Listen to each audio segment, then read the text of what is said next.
झारखंड के सीएम चंपई सोरेन ने दिया इस्तीफा। 152 दिन का रहा कार्यकाल। आज शाम सीएम पद की शपथ ले सकते हैं हेमंत सोरेन। जेल से बाहर निकलने के बाद एक बार फिर से हेमंत सोरेन झारखंड के मुख्यमंत्री बनेंगे। सीएम चंपई सोरेन ने बुधवार शाम 7:20 पर राज्यपाल सीपी राधाकृष्णन को अपना इस्तीफा सौंपा। इसके बाद हेमंत सोरेन ने सरकार बनाने का दावा पेश किया। चंपई सिर्फ 152 दिन झारखंड के सीएम रहे। 2 फरवरी 2024 को वे सीएम बने थे। चंपई सोरेन ने कहा कि गठबंधन का जो फैसला था उसी के अनुसार मैंने काम किया। हेमंत सोरेन ने कहा कि चंपई जी ने अपनी बात कह दी है, ये गठबंधन का फैसला है। इस दौरान उन्होंने महागठबंधन विधायक दल के विधायकों का समर्थन पत्र राज्यपाल को सौंपा। अब राज्यपाल कभी भी हेमंत सोरेन को शपथ ग्रहण के लिए आमंत्रित कर सकते हैं। इससे पहले रांची में सीएम हाउस में विधायक दल की बैठक हुई। इसमें हेमंत सोरेन को विधायक दल का नेता चुना गया है। सभी विधायकों को सीएम हाउस में ही रहने को कहा गया है। झमाझम बारिश का सिलसिला जारी। आज भी झारखंड के 14 जिलों में भारी बारिश का अलर्ट। 5 जुलाई तक अच्छी बारिश की उम्मीद। झारखंड के 14 जिलों में आज गुरुवार को भी भारी बारिश को लेकर येलो अलर्ट जारी किया गया है। मौसम विभाग के मुताबिक रांची, बोकारो, गुमला, हजारीबाग, खूंटी और रामगढ़ के साथ साथ देवघर, धनबाद, दुमका, गिरिडीह, गोड्डा, जामताड़ा, पाकुड़ और साहिबगंज में भारी बारिश हो सकती है। इससे पहले बुधवार को भी झारखंड के कई जिलों में हल्के से लेकर मध्यम तो कई क्षेत्रों में भारी बारिश हुई है, जिससे कई सड़कें जलमग्न हो गए। आम जनमानस को भी परेशानियों का सामना करना पड़ा। इधर मौसम विभाग की रिपोर्ट के मुताबिक राज्य के अधिकतर जिलों में मंगलवार की सुबह से ही झमाझम बारिश हुई है। पूरा राज्य अब मानसून की चपेट में है। मौसम विभाग के मुताबिक एक टर्फ बन रहा है जो उत्तरी पंजाब से मिजोरम की ओर जा रहा है, जिसका असर झारखंड में भी दिख रहा है। इस वजह से 5 जुलाई तक अच्छी बारिश होने के आसार हैं। मौसम विभाग की रिपोर्ट के मुताबिक रांची और उसके आसपास के इलाकों में 8 जुलाई तक बारिश होने की संभावना मौसम विभाग की ओर से की गई है। तो आज जिन जिलों में बारिश का अलर्ट जारी किया गया है उन क्षेत्र के लोगों को सावधान और सतर्क रहने की भी सलाह दी गई है। किसान भाइयों से भी अपील की गई है कि मौसम खराब होने पर खेतों की ओर नहीं जाएं। अगर आप बाहर हैं और मौसम खराब है तो जल्द से जल्द सुरक्षित स्थान पर आने की कोशिश करें। हेमंत के हाथ वापस लौटी सत्ता। क्या है नेतृत्व परिवर्तन के पीछे की वजह? आगे कौन सी जिम्मेदारी संभालेंगे चंपई सोरेन? झारखंड की राजनीति में एक बार फिर से बदलाव हुआ है।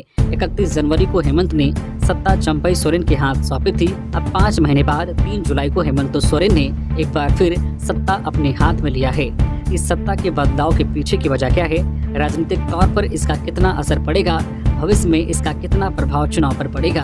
झारखंड में अक्टूबर महीने में विधानसभा चुनाव की चर्चा है। विधानसभा चुनाव से पहले जेएमएम यह संदेश देना चाहती थी कि हेमंत ही राज्य में मुख्यमंत्री का चेहरा होंगे। पार्टी में गठबंधन के नेताओं से भी अगले विधानसभा चुनाव में महागठबंधन के लिए सीएम का चेहरा कौन होगा, इसे लेकर सवाल उठने लगे थे। ऐसे में हेमंत की वापसी जरूरी थी। वरिष्ठ पत्रकार जितेंद्र कहते हैं कि चंपई सोरेन के मुख्यमंत्री बनने के बाद कांग्रेस के कई विधायक नाराज थे।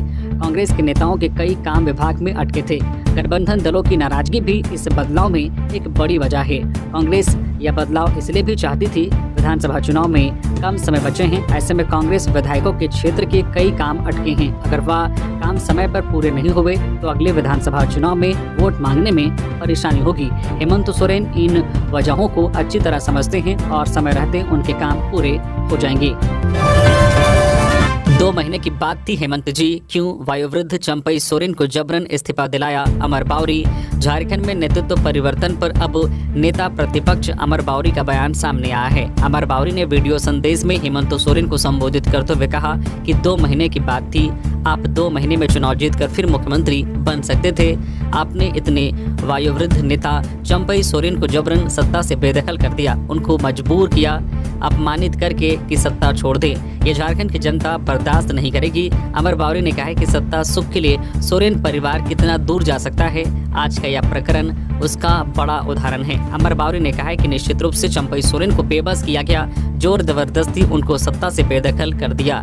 इसका जवाब आगामी चुनाव में झारखंड की मूलवासी आदिवासी जनता देगी। शिक्षकों की सेवानिवृत्ति उम्र 62 वर्ष किया जाए। उर्दू शिक्षक संघ। झारखंड राज्य उर्दू शिक्षक संघ ने शिक्षकों सहित अन्य राज्य कर्मियों की सेवानिवृत्ति उम्र 60 से बढ़ाकर 62 वर्ष करने की मांग सरकार से की है। संघ के केंद्रीय महासचिव अमीन अहमद ने कहा है कि राज्य के तीनों संवर्ग प्राथमिक माध्यमिक एवं उच्च माध्यमिक के शिक्षकों की सेवानिवृत्ति की उम्र झारखंड में मात्र 60 वर्ष है, जबकि अपने ही राज्य में विश्वविद्यालय के शिक्षकों की सेवानिवृत्ति उम्र 65 वर्ष है। दोनों ही स्तर पर शैक्षणिक कार्यों का निष्पादन किया जाता है। ऐसे में 5 वर्षों का सेवा अंतराल का होना न्याय संगत एवं उचित नहीं है। उन्होंने कहा कि अगर विश्वविद्यालय के शिक्षक 65 वर्ष तक पठन पाठन कर सकते हैं तो राज्य के शिक्षक क्यों नहीं? क्या उनमें क्षमता या योग्यता की कमी रह जाती है? हेमंत सोरेन की फिर बढ़ेगी मुसीबत। हाईकोर्ट से मिली जमानत के खिलाफ सुप्रीम कोर्ट में याचिका, एक्शन में ईडी। झारखंड मुक्ति मोर्चा के नेता हेमंत सोरेन का झारखंड के मुख्यमंत्री बनना तय हो चुका है। चंपई सोरेन ने राज्यपाल से मिलकर अपना इस्तीफा सौंप दिया है, लेकिन इसी बीच अब प्रवर्तन निदेशालय ईडी के एक एक्शन से हेमंत सोरेन की मुश्किलें बढ़ सकती है। प्रवर्तन निदेशालय हेमंत सोरेन को झारखंड हाईकोर्ट से मिली जमानत के खिलाफ सुप्रीम कोर्ट में जल्द ही एसएलपी दायर करेगी। आधिकारिक सूत्रों के हवाले से यह खबर सामने आई है। आपको बता दें कि झारखंड के पूर्व सीएम और जेएमएम नेता हेमंत सोरेन को मनी लॉन्ड्रिंग के केस में जमानत मिली थी। बताया जा रहा है कि 28 जून को जस्टिस रोंगन मुखोपाध्याय की बेंच द्वारा दिए गए उस आदेश को चुनौती देगी, जिसमें अदालत ने माना था कि हेमंत सोरेन इस केस में दोषी नहीं है। अदालत ने माना था कि हेमंत सोरेन को पीएमएलए की धाराओं के तहत दोषी नहीं ठहराया जा सकता है। नीट पेपर लीक मामले में सीबीआई ने धनबाद से एक आरोपी को किया गिरफ्तार। नीट पेपर लीक मामले में सीबीआई ने कार्रवाई करते हुए धनबाद से एक आरोपी अमन सिंह को गिरफ्तार किया है। बुधवार 3 जुलाई को सीबीआई की टीम झारखंड पहुंची और धनबाद से आरोपी को गिरफ्तार किया, जबकि एक आरोपी भागने में सफल रहा।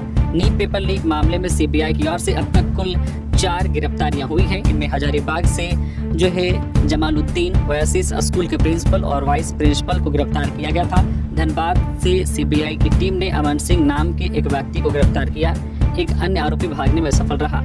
वही टीम ने आरोपी की एक्सयूवी गाड़ी को जब्त कर लिया है। सूत्रों से मिली जानकारी के अनुसार नीट पेपर मामले की जांच कर रही सीबीआई टीम के 2 इंस्पेक्टर बुधवार सुबह धनबाद पहुंचे थे। यहाँ सुबह से ही टीम सरायढीला एवं गोविंदपुर थाना क्षेत्र के कई इलाकों में छापेमारी की। सरायढीला थाना क्षेत्र के बापू नगर से अमन सिंह नामक एक व्यक्ति को गिरफ्तार किया है, जबकि उसका सहयोगी बंटी जो गोविंदपुर का रहने वाला है भागने में सफल रहा। जस्टिस डॉक्टर बीआर सारंगी 5 जुलाई को लेंगे झारखंड हाईकोर्ट के मुख्य न्यायाधीश के रूप में शपथ। नवनियुक्त जस्टिस डॉक्टर बीआर सारंगी 5 जुलाई को झारखंड हाईकोर्ट के नए चीफ जस्टिस के रूप में शपथ लेंगे। राज्यपाल उन्हें पद एवं गोपनीयता की शपथ दिलाएंगे। शपथ ग्रहण समारोह राजभवन में सुबह 9:45 पर होगा। इसकी जानकारी हाईकोर्ट के रजिस्ट्रार जनरल ने दी। दरअसल झारखंड हाईकोर्ट के चीफ जस्टिस संजय कुमार मिश्रा की सेवानिवृत्ति के उपरांत उड़ीसा हाईकोर्ट के सीनियर जस्टिस डॉक्टर बीआर सारंगी को झारखंड हाईकोर्ट का चीफ जस्टिस नियुक्त किया गया है। राष्ट्रपति ने इसकी मंजूरी दी है। पूर्व में सुप्रीम कोर्ट कॉलेजियम ने जस्टिस डॉक्टर बीआर सारंगी के नाम के अनुशंसा केंद्र सरकार से की थी। झारखंड में आतंक का पर्याय बनी गठबंधन सरकार, हम नहीं रहा क्राइम। बाबूलाल मरांडी। बीजेपी प्रदेश अध्यक्ष बाबूलाल मरांडी ने कहा है कि झारखंड में गठबंधन सरकार आतंक का पर्याय बन रही है। इनके लगातार प्रयासों के बाद भी क्राइम नहीं थम रहा है। सोशल मीडिया एक्स पर एक ट्वीट कर मरांडी ने कहा, झारखंड में अपराध रुकने का नाम नहीं ले रहा है। झामुमो और कांग्रेस की इंडी गठबंधन सरकार ना जाने कौन सी निंद्रा में सो गई है कि उन्हें आए दिन होते अपराधों से, लूटपाट से, हिंसा से झारखंड के लोग की जाती हुई जान से कोई फर्क नहीं पड़ता है। बीजेपी प्रदेश अध्यक्ष ने आगे कहा, झारखंड के परिवारजनों को डर के साए में रहने को मजबूर किया जा रहा है। उन्हें घर से निकलने में, दुकानों को खोलने में, सड़क पर चलने में और सांस लेने में भी असुरक्षा महसूस हो रही है।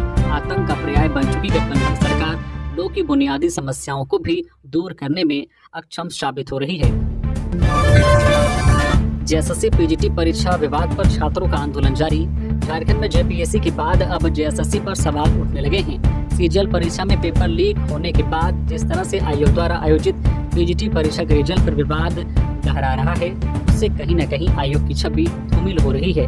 मेधावी युवक पढ़ाई करने के बजाय अगर सड़क पर न्याय करने की गुहार लगाने पहुंच जाए तो समझा जा सकता है कि शासन प्रशासन के अंदर कितनी खामियां हैं। अन्य छात्रों की तरह राजभवन के समक्ष धरना पर बैठे विद्यार्थियों ने भी पीजीटी की परीक्षा दी थी। जिस तरह से इसके रिजल्ट को लेकर सवाल उठ रहे हैं वह कहीं न कहीं गंभीर मामला है। इधर इन विवादों के बीच झारखंड कर्मचारी चयन आयोग से अनुशंसित पीजीटी सफल शिक्षकों के नियुक्ति पत्र वितरण को फिलहाल टाल दिया गया है। शिक्षा विभाग के द्वारा बुधवार यानी 3 जुलाई को नियुक्ति पत्र वितरण करने की तैयारी की गई थी, लेकिन अपरिहार्य कारण बताते हुए इसे स्थगित कर दिया गया है। सूत्रों से मिली जानकारी के मुताबिक छात्रों के आंदोलन और इस पर चल रही राजनीति पुल पकड़ता देख मुख्यमंत्री सचिवालय की ओर से इसे रोकने के लिए कहा गया है। बहरहाल इस मामले को लेकर छात्रों का आंदोलन जारी है और इस पर सियासत भी तेज है। ऐसे में सरकार को सीजीएल परीक्षा पेपर लीक की गुत्थी अभी सुलझाना नहीं था कि दूसरी परीक्षा विवादों में आने से चिंता बढ़ गई है। ऐसे में सरकार को सीजीएल परीक्षा पेपर लीक का गुत्थी अभी सुलझाना नहीं था कि दूसरी परीक्षा विवादों में आने से चिंता बढ़ा दी है। डॉक्टर विद्युत रंजन सारंगी बने झारखंड हाईकोर्ट के मुख्य न्यायाधीश। भारत सरकार के कानून और न्याय मंत्रालय द्वारा जारी सूचना के मुताबिक राष्ट्रपति ने संविधान के अनुच्छेद 217 के खंड 1 में दी गई शक्तियों का इस्तेमाल करते हुए ओडिशा हाईकोर्ट के जस्टिस डॉक्टर विद्युत रंजन सारंगी को झारखंड उच्च न्यायालय का मुख्य न्यायाधीश नियुक्त किया है। इसमें कहा गया है कि ये नियुक्ति उनके पदभार ग्रहण करने की तारीख से ही प्रभावी होगी। वही दूसरी अधिसूचना में लिखा है कि राष्ट्रपति ने संविधान के अनुच्छेद 222(1) का इस्तेमाल करते हुए चीफ जस्टिस ऑफ इंडिया की सलाह से झारखंड हाईकोर्ट के जस्टिस चंद्रशेखर को राजस्थान हाईकोर्ट के न्यायाधीश के रूप में स्थानांतरित किया है। डीपी ज्वेलर्स लूटकांड मामले में राज्य पुलिस बिहार और उड़ीसा में कर रही छापेमारी। हिरासत में राजधानी के जगन्नाथपुर थाना क्षेत्र के बिरसा चौक के समीप डीपी ज्वेलर्स में हथियार के बल पर हुई लूटकांड मामले में राज्य पुलिस की टीम ने लुटेरों को गिरफ्तार करने के लिए बिहार और उड़ीसा के कई स्थानों पर एक साथ छापेमारी की है। पुलिस 6 लोगों को हिरासत में लेकर पूछताछ कर रही है। पुलिस सूत्रों ने बुधवार को बताया कि लूट मामले में पुलिस को कई अहम सुराग लगे हैं। पुलिस की जांच में पता चला है कि अपराधी जो बाइक छोड़कर फरार हुए थे, उस बाइक का नंबर हावड़ा के एक व्यक्ति के नाम पर रजिस्टर्ड है। पुलिस की टीम उस व्यक्ति के बारे में जानकारी जुटा रही है। लुटेरों ने लूटपाट की घटना को अंजाम देने के बाद एक बाइक को एयरपोर्ट रोड में छोड़ दिया था। इसके बाद लुटेरे दूसरी बाइक से फरार हो गए। पुलिस को आशंका है कि जब्त की गई बाइक चोरी की है। एसएसपी चंदन कुमार सिन्हा ने लूट मामले का खुलासा करने के लिए एसआईटी का गठन किया है।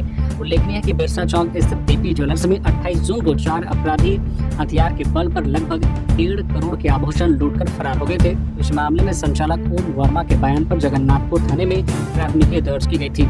लूटपाट के दौरान संचालक को अपराधियों ने गोली मार दी थी, इससे वह घायल हो गए थे। एनएसयूआई ने जेपीएससी अध्यक्ष को हटाने की मांग की। एनएसयूआई ने जेपीएससी अध्यक्ष को हटाने की मांग की है।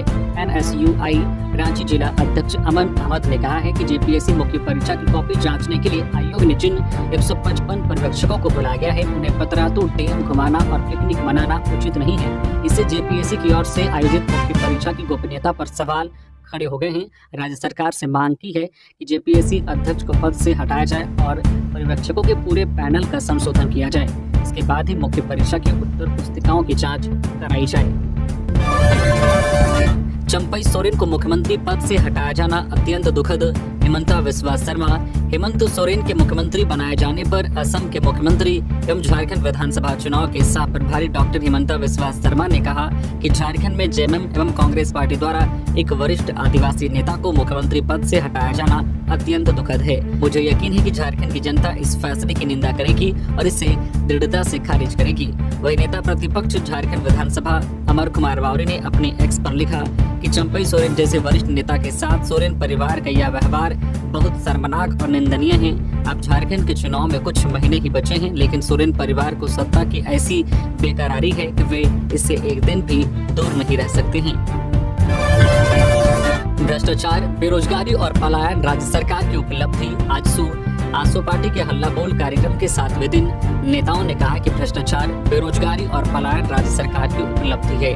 आज पार्टी पदाधिकारियों और कार्यकर्ताओं द्वारा सरकारी कार्यालयों में व्याप्त भ्रष्टाचार के चलते आम लोगों को हो रही समस्याओं के त्वरित निराकरण के लिए राज्य के कांके समेत राज्य के विभिन्न प्रखंडों और नगर इकाई कार्यालयों में संबंधित अधिकारियों को ज्ञापन सौंपा गया। आजसू कार्यकर्ताओं ने कहा कि सरकार ने जनता के लिए कल्याणकारी योजनाओं को धरातल पर उतारने के बजाय सरकारी कार्यालयों में केवल चढ़ावा को बढ़ावा देने का काम किया है। जन सेवा की शपथ लेने वाले अधिकारी गरीबों का कोई काम नहीं कर रहे हैं। आज बिना पैसे दिए आम लोगों का किसी भी प्रखंड, अंचल या नगर इकाई कार्यालयों में काम नहीं हो रहा है। इस अराजकता से राज्य की जनता परेशान है। भ्रष्टाचार, सरकारी काम काज में घोर अनियमितता, बेरोजगारी, पलायन ही सरकार की उपलब्धि है। हल्ला बोल कार्यक्रम के माध्यम से आजसू पार्टी आम जनता की आवाज बन रही है। जनता के रुके काम जो बिना पैसे के नहीं हो रहे हैं, उन सभी कार्यों को जल्द से जल्द करवाने के लिए ज्ञापन सौंपा गया। हटाए गए सरायकेला एसपी मनीष टोप्पो, मुकेश लुनायत को मिली कमान। सरायकेला एसपी के पद पर पदस्थापित मनीष टोप्पो का सरकार ने तबादला कर दिया है। उनकी जगह पर जमशेदपुर सिटी एसपी के पद पर पदस्थापित मुकेश लुनायत को सरायकेला का नया एसपी बनाया गया है। इससे संबंधित अधिसूचना बुधवार की देर शाम जारी कर दी गई है। गौरतलब है कि लोकसभा चुनाव से पहले सरकार ने मनीष टोप्पो को सरायकेला एसपी के पद पर पदस्थापित किया था। बैद्यनाथ धाम, देवघर, जसीडीह और बासुकीनाथ में श्रावणी मेले की तैयारी शुरू, रेलवे देगी ये सुविधाएं। बैद्यनाथ धाम, देवघर, जसीडीह और बासुकीनाथ में श्रावणी मेले की तैयारी रेलवे ने शुरू कर दी है। इसके तहत पूर्व रेलवे के आसनसोल मंडल ने इन स्टेशनों पर तीर्थयात्रियों के लिए आश्रय स्थल में वृद्धि की है। तीर्थयात्रियों की तादाद को बेहतर ढंग से मैनेज करने के लिए स्थल को पिछले वर्ष की तुलना में बढ़ा दिया गया है। श्रावणी मेले में तैनात होने वाले रेलवे कर्मियों के लिए अलग से व्यवस्था की गई है। वोटिंग रूम सहित विभिन्न रेलवे परिसर में अब तीर्थ यात्रियों के लिए प्रवेश निःशुल्क रहेगा। इसके अलावा स्टेशनों पर सभी उपलब्ध अप्रयुक्त कमरों को खोला जाएगा। कांवरियों के लिए स्टेशनों पर लगभग 49,000 वर्ग फुट पंडाल क्षेत्र में अतिरिक्त आश्रय स्थल बनाए गए हैं। इससे व्यवस्था बनाए रखने में मदद मिलेगी। यह सुनिश्चित होगा कि सभी तीर्थयात्रियों को पर्याप्त जगह मिल सके। श्रावणी मेले के दौरान जसीडीह और बैद्यनाथ धाम में विश्राम कक्ष और शयन गृह भी उपलब्ध रहेंगे। राजद का स्थापना दिवस 5 जुलाई को राजद के मुख्य प्रवक्ता डॉक्टर मनोज कुमार ने बुधवार को कहा कि पार्टी का स्थापना दिवस 5 जुलाई को प्रदेश कार्यालय रांची में धूमधाम से मनाया जाएगा। उन्होंने कहा कि प्रदेश अध्यक्ष संजय सिंह यादव और प्रधान महासचिव संजय प्रसाद यादव स्थापना दिवस के कार्यक्रम में उपस्थित रहेंगे। कुमार ने कहा कि मुख्य अतिथि के रूप में पूर्व मंत्री और राजद के झारखंड प्रभारी जयप्रकाश नारायण यादव उपस्थित रहेंगे। कार्यक्रम प्रदेश अध्यक्ष संजय सिंह यादव की अध्यक्षता में होगी। कार्यक्रम में मंत्री, पूर्व सांसद, पूर्व विधायक, प्रदेश के सभी प्रकोष्ठ अध्यक्ष, प्रदेश पदाधिकारी, रांची जिला अध्यक्ष, नगर अध्यक्ष सहित सभी नेता और कार्यकर्ता उपस्थित रहेंगे। हेमंत सोरेन बताए, आखिर मुख्यमंत्री चंपई सोरेन से उन्हें किस बात का डर है। दीपक प्रकाश, बीजेपी के राज्यसभा सांसद दीपक प्रकाश ने एक बयान में कहा कि हेमंत सोरेन बताए, आखिर मुख्यमंत्री चंपई सोरेन से उन्हें किस बात का डर है। प्रकाश ने चुटकी लेते हुए कहा है कि 5 महीने पहले शिबू सोरेन परिवार ने बाहर के व्यक्ति को मुख्यमंत्री बनाकर नाटक किया था। फिर गांडे के विधायक सरफराज अहमद को इस्तीफा दिलाकर हेमंत सोरेन ने अपनी पत्नी को विधायक बनाया ताकि उसे मुख्यमंत्री बनाया जा सके। लेकिन परिवार में फूट और विधानसभा चुनाव में 48 विधायकों के बावजूद उन पर भरोसा नहीं किया जा सका। कल्पना सोरेन को मुख्यमंत्री नहीं बनाया गया, लेकिन जेल से बाहर आते ही हेमंत सोरेन फिर से मुख्यमंत्री बनने को तैयार हो गए। अब सब कुछ आईने की तरह साफ हो चुका है कि यह परिवार सत्ता के बाहर नहीं रह सकता है। प्रकाश ने सवालिया लहजे में कहा कि आखिर चंपई सोरेन को क्यों हटाया जा रहा है। क्या वे सक्षम मुख्यमंत्री साबित नहीं हुए या फिर हेमंत सोरेन उनके कार्य करने की शैली से डर गए थे। सोरेन परिवार का इतिहास रहा है कि वे सत्ता के नजदीक किसी दूसरे को नहीं रहने दे सकते हैं। लैंड स्कैम, मोहम्मद अफसर अली की जमानत अर्जी पर पीएमएलए कोर्ट में सुनवाई 12 जुलाई को। पूर्व सीएम हेमंत सोरेन से जुड़े बड़गांव की 8.86 एकड़ जमीन घोटाला मामले में आरोपी मोहम्मद अफसर अली की जमानत याचिका पर अब पीएमएलए के विशेष कोर्ट में 12 जुलाई को सुनवाई होगी। मामले में ईडी की ओर से जवाब दाखिल किया जा चुका है। 13 मई को याचिका दायर कर आरोपी अफसर ने जो जमानत की गुहार लगाई है। दरअसल 8.86 एकड़ जमीन घोटाला मामले में ईडी ने उसे 17 अप्रैल को प्रोडक्शन रिमांड पर लिया है। अफसर अली जमीन की फर्जी दस्तावेज बनाने के मास्टरमाइंड है। सेना की कब्जे वाली 4.55 एकड़ जमीन फर्जीवाड़ा मामले में 14 अप्रैल 2023 को ईडी ने उसे गिरफ्तार किया था। गिरफ्तारी के बाद से वहां जेल में है। 8.86 एकड़ जमीन घोटाला मामले में पूर्व मुख्यमंत्री हेमंत सोरेन समेत 11 को ईडी ने गिरफ्तार किया है। मामले में पूर्व मुख्यमंत्री हेमंत सोरेन को हाईकोर्ट से 28 जून को जमानत मिली है। ईपीएफओ के निजी सहायक की परीक्षा 7 को। संघ लोक सेवा आयोग की ईपीएफओ में निजी सहायक और ईएसआईसी में नर्सिंग अफसर के पद पर नियुक्ति के लिए 7 जुलाई को परीक्षा रांची के 8 केंद्रों पर परीक्षा होगी। परीक्षा सुबह 9:30 से 11:30 बजे और द्वितीय पाली में 2:30 से शाम 4 बजे तक होगी। कदाचार मुक्त परीक्षा के लिए जिला प्रशासन ने तैयारी पूरी कर ली है। सभी परीक्षा केंद्रों के 200 मीटर के दायरे में धारा 144 लागू की जाएगी। यह निषेधाज्ञा 7 जुलाई को सुबह 7 से शाम तक जारी रहेगी। इस दौरान 5 या 5 से अधिक लोगों के जमा होने, हथियार लेकर चलने, ध्वनि विस्तारक यंत्र का इस्तेमाल करने, बैठक या आसपास सभा करने पर रोक रहेगी। परीक्षा केंद्र पर दंडाधिकारी और पुलिस बल की तैनाती भी की गई है। इस संबंध में एसडीओ ने आदेश जारी कर दिया है। आपत्तिजनक हालत में मिला प्रेमी जोड़ा, गांव वालों ने बांधकर की पिटाई, वीडियो वायरल। गढ़वा जिले के नगर उंटारी थाना क्षेत्र के बिलासपुर में एक प्रेमी जोड़े को ग्रामीणों ने बांधकर पीटा है, जिसका वीडियो वायरल हो रहा है। दोनों को आपत्तिजनक हालत में पकड़ा गया था, जिसके बाद प्रेमी के ग्रामीणों ने हाथ पर बांधकर पिटाई की है। साथ ही मॉब लिंचिंग का भी प्रयास हुआ। बताया जा रहा है कि प्रेमिका शादीशुदा है, प्रेमी की शादी नहीं हुई है। घटना की जानकारी मिलने के बाद पुलिस ने 3 आरोपियों को गिरफ्तार कर लिया है, जबकि महिला को उसके प्रेमी के घर भेज दिया गया है। बताया जा रहा है कि उत्तर प्रदेश के सोनभद्र की विडमगंज की हरिना काछर गांव निवासी प्रेमी जयप्रकाश यादव अपनी प्रेमिका से मिलने के लिए बिलासपुर गया था। दोनों के मिलने की खबर गाँव वालों को हो गई। ग्रामीणों ने दोनों को आपत्तिजनक हालत में पकड़ लिया। ग्रामीणों ने जयप्रकाश यादव के हाथ पैर बांध दिए और लड़की के मायके वालों को इसकी खबर दी गई। लड़की के मायके वाले भी मौके पर पहुंचे थे। इससे पहले ग्रामीण और लड़की के ससुराल वालों ने प्रेमी के हाथ पैर बांधकर उसे खूब पीटा। हालांकि कुछ ग्रामीणों ने हिम्मत जुटाकर मामले में हस्तक्षेप किया, जिसके बाद प्रेमी को छोड़ा गया। बाद में जयप्रकाश यादव के परिजनों ने पूरे मामले की जानकारी गढ़वा के नगर उंटारी थाना को दी। इधर लड़की के ससुराल वालों ने लड़की को जयप्रकाश यादव के घर भेज दिया है। पुलिस ने बताया कि वीडियो वायरल हुआ था। पूरे मामले में पिटाई करने वाले 3 आरोपियों को गिरफ्तार किया गया है। पुलिस पूरे मामले में आगे की छानबीन कर रही है। लड़के के परिजनों की तरफ से पुलिस को आवेदन दिया गया था। 26 और 27 जुलाई को होटवार में झारखंड राज्य जूनियर और सब जूनियर तैराकी चैंपियनशिप झारखंड स्विमिंग एसोसिएशन के द्वारा 4वीं झारखंड राज्य जूनियर और सब जूनियर तैराकी चैंपियनशिप 2024 का आयोजन रांची में किया जाएगा। रांची जिला तैराकी संघ की देखरेख में 26 और 27 जुलाई को इसका आयोजन वीर बुद्धू भगत जो है एक्वेटिक स्टेडियम खेलगांव होटवार रांची में होना है। रांची जिला तैराकी संघ के महासचिव उपेंद्र कुमार तिवारी के मुताबिक इस चैंपियनशिप के लिए रांची जिला की टीम जो है तैयार की जाएगी। 7 जुलाई को सुबह 8:30 बजे से खेलगांव के जो एक्वेटिक स्टेडियम में इसका ट्रायल होगा। भारतीय न्याय संहिता को लेकर खौफ में नक्सली, जानकारी के लिए एक्सपर्ट से कर रहे संपर्क। 1 जुलाई से पूरे देश भर में भारतीय न्याय संहिता लागू हो गई है। नई समिति में कई धाराओं को बदला गया है और इसके दायरे में भी बदलाव हुआ है।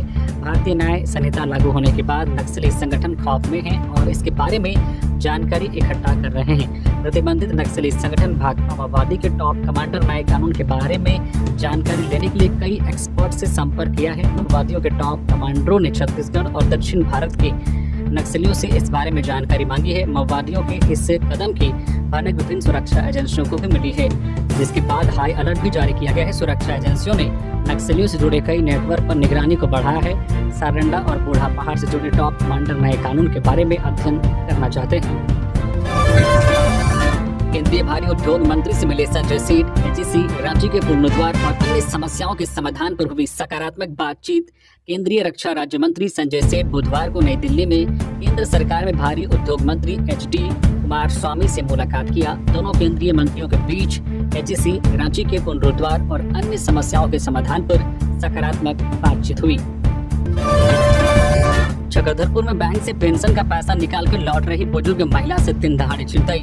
पश्चिमी सिंहभूम जिले के चक्रधरपुर शहर के भारतीय स्टेट बैंक से पेंशन निकालकर घर लौट रही एक वृद्ध महिला से जो चोरों ने पैसे से भरा बैग को लूटकर फरार हो गए। इस घटना से बैंक आने वाले उपभोक्ता सामने हुए हैं। घटना बुधवार करीब 1:30 बजे की बताई जा रही है। घटना के संबंध में मिली जानकारी के अनुसार खारसमा प्रखंड के लोसोदे की जोजो कुड़मा गाँव निवासी 74 वर्षीय विष्णु महात्मी अपने पुत्र जितेंद्र महतो के साथ चक्रधरपुर स्थित भारतीय स्टेट बैंक पेंशन निकालने आई थी। बैंक से 13,000 रुपए निकासी करने के बाद बैग में जो है पैसा को रखकर घर जाने के लिए बैंक से बाहर निकल रही थी। इसी दौरान 2 महिला चोरों ने वृद्ध महिला का पैसे से भरा बैग छीनकर फरार हो गई। तभी स्टेट बैंक के सामने भीड़ इतना अधिक था कि कोई उस महिला को देख नहीं पाया। पुलिस जब तक कुछ समझ पाती तब तक दोनों महिला गायब हो गई। इसके बाद इसकी सूचना चक्रधरपुर थाना को जो है लिखित रूप से दी गई। सूचना पाकर पुलिस बैंक पहुंची और जांच पड़ताल करते हुए आगे की कार्रवाई में जुट गई है। आरएसएस प्रमुख मोहन भागवत फिर आएंगे झारखंड दौरे पर। 12 से 14 जुलाई तक रहेंगे रांची में। आरएसएस प्रमुख मोहन भागवत एक बार फिर झारखंड दौरे पर आने वाले हैं। वे 12 से 14 जुलाई तक रांची में रहेंगे। इस दौरान वे प्रांत प्रचारकों की विभिन्न बैठकों में हिस्सा लेंगे और प्रांतीय पदाधिकारियों के साथ कई विषयों पर चर्चा करेंगे। उनके साथ संघ के महासचिव जो है दत्ताश्री जो होस्ट बोले भी रहेंगे। इससे पहले वे 5 दिन के प्रवास पर बोकारो आए थे। गिरिडीह पुलिस ने विस्फोटक पदार्थ को किया जब्त। 75 वर्षीय गृहस्वामी सिराज गिरफ्तार, भेजा गया जेल। गिरिडीह के खुखरा थाना पुलिस ने अवैध विस्फोटक के साथ एक आरोपी सिराजुद्दीन अंसारी उर्फ सिराज को गिरफ्तार किया है। पुलिस ने इस आरोपी के तुयो गांव के घर के पीछे से बड़े पैमाने पर विस्फोटक पदार्थ को जब्त किया है। पुलिस ने 75 वर्षीय सिराज के घर के जिस हिस्से से विस्फोटक पदार्थ जब्त किया है वहीं से एक स्विच बॉक्स, 66 पीस विस्फोटक पदार्थ के साथ 70 पीस स्फोटक वायर, 6 पीस डेटोनेटर, लकड़ी में पैक किया लोहे का वायर, एक नोटबुक भी बरामद किया है। जमीन विवाद को लेकर दो गुटों में झड़प, मारपीट और बमबाजी में आधा दर्जन से अधिक लोग घायल। पाकुड़ जिला में माल पहाड़ी ओपी क्षेत्र के नगर नबी गांव में जमीन विवाद को लेकर दो गुट आपस में भिड़ गए। दोनों में जमकर मारपीट हुई। मारपीट की इस घटना में आधा दर्जन से अधिक लोग घायल हुए हैं। मारपीट के दौरान एक पक्ष ने बम भी फोड़ा है। घटना की सूचना मिलते ही माल पहाड़ी ओपी की पुलिस के अलावा मुफसिल नगर थाना प्रभारी दलबल के साथ घटनास्थल पर पहुंचे। पुलिस को देखते हुए हमलावर फरार हो गए। इस घटना को लेकर नगर नबी के लोगों ने बताया है कि गांव के एक व्यक्ति द्वारा जमीन की खरीद बिक्री की गई थी। इसी को लेकर कई दिनों से इन लोगों के बीच विवाद चल रहा था और बुधवार को गाँव में एक व्यक्ति का निधन होने के बाद जिकर हट्टी गांव स्थित कब्रिस्तान में अंतिम संस्कार के लिए दर्जनों लोग गए। अंतिम संस्कार से लौटने के क्रम में जिकर हट्टी के दर्जनों लोग हथियार के साथ पहुंचे और अचानक हमला बोल दिया, जिस कारण आधा दर्जन से अधिक ग्रामीणों के सिर, हाथ, पीठ सहित अन्य स्थानों में चोट लगी है। इधर ग्रामीणों ने बताया कि जब लोग भागने लगे तो 4-5 बम भी विस्फोट हुआ और कई देशी बम को पुलिस जब्त कर अपने साथ ले गई। इधर शांति व्यवस्था बहाल करने को लेकर पुलिस गांव में कैंप कर रही है। इस मामले को लेकर पुलिस निरीक्षक सह नगर थाना प्रभारी अनूप रोशन ढेंगरा ने बताया कि दो गुटों के बीच मारपीट की मिली सूचना पर पुलिस पहुंची है और दोबारा कोई घटना ना हो इसके लिए गांव में पुलिस कैंप कर रही है। उन्होंने बताया कि घटना जमीन विवाद को लेकर बताया जा रहा है, लेकिन पुलिस इसकी जांच करेगी।